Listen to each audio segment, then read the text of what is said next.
Claramente sí. Yo creo que el problema del déficit que tenemos en educación financiera en España, pues somos conscientes desde hace muchos años y de hecho hace ya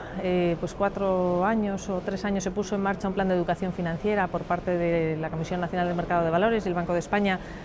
porque identificaban ese claro déficit de formación, pero es verdad que ese problema pues, se ha puesto todavía más de manifiesto en estos últimos años de crisis, ¿no? Donde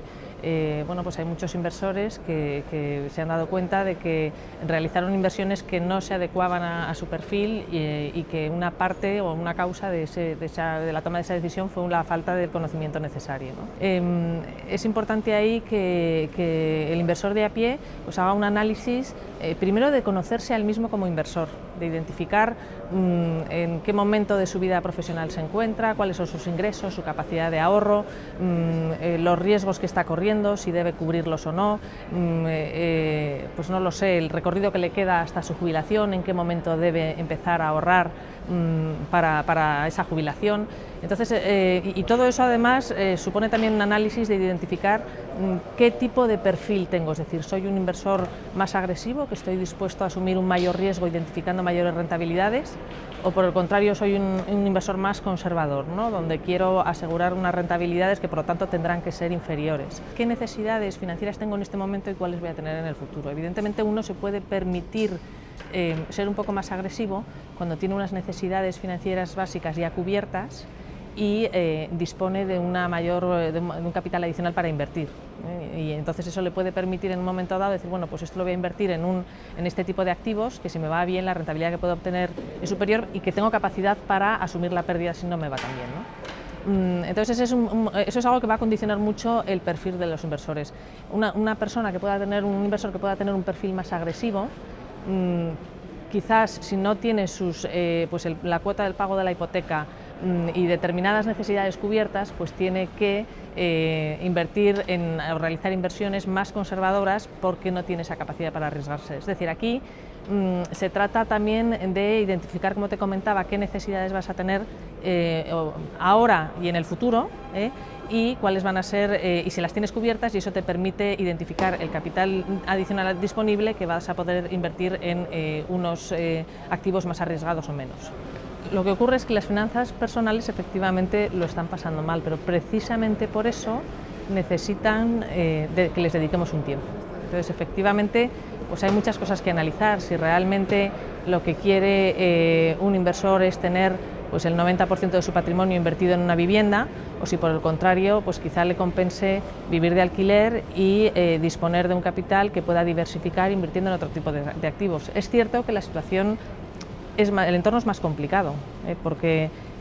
bueno, pues la crisis, el paro, las bajadas de los sueldos, todo eso hace que sea más difícil llegar a final de mes. Pero eso es precisamente lo que hace especialmente necesario en estos momentos dedicar más tiempo al análisis y dedicar un poquito más a nuestras finanzas personales, ¿no? Pero yo creo que en estos momentos lo que preocupa no es tanto la fiscalidad, porque al final si tienes que pagar impuestos es porque te ha ido bien en la inversión, sino que el análisis nos vamos un escalón más abajo. Ahora mismo lo que estamos intentando es llegar a final de mes, entonces lo que se trata es de, bueno, pues de analizar nuestra economía doméstica para ver qué ingresos tenemos, qué gastos. Normalmente la situación es que los ingresos se han reducido y por lo tanto vamos a tener que buscar la manera de reducir también esos gastos, y ese excedente que podamos tener, cómo lo podemos invertir de la mejor manera posible. Por un lado se piensa que hay que dedicar tiempo a las finanzas personales cuando se dispone de grandes patrimonios. Yo creo que los grandes patrimonios ya cuentan con profesionales que les asesoran en este campo y que precisamente es la economía doméstica con un presupuesto reducido la que tiene que, ahí es el inversor el que tiene que preocuparse él mismo en gestionar lo mejor posible esa economía doméstica, porque nadie lo va a hacer por él, ¿no? Y en segundo lugar, tendemos a pensar que los conocimientos que necesitamos para hacer una gestión eficiente de nuestro patrimonio, sea mayor o menor, son muy complicados. Y mi opinión es que con unos conocimientos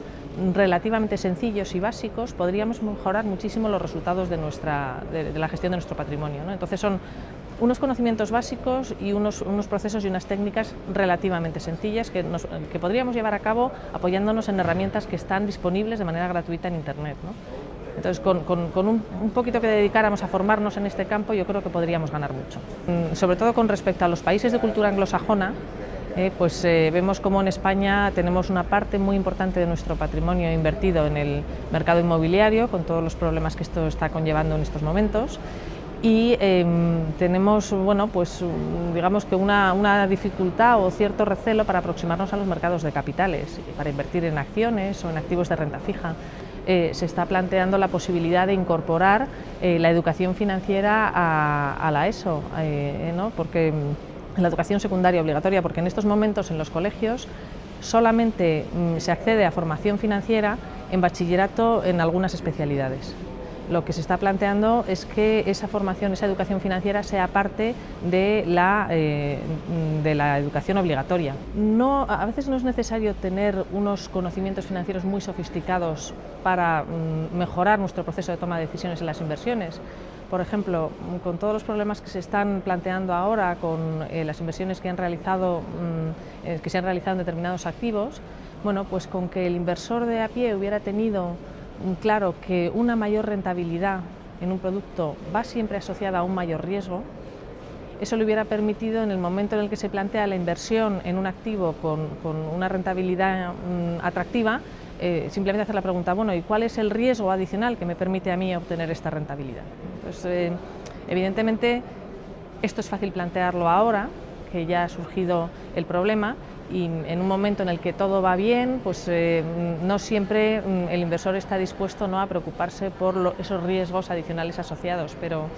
yo tengo muy claro que desde luego un mayor conocimiento financiero no va a empeorar el proceso de toma de decisiones.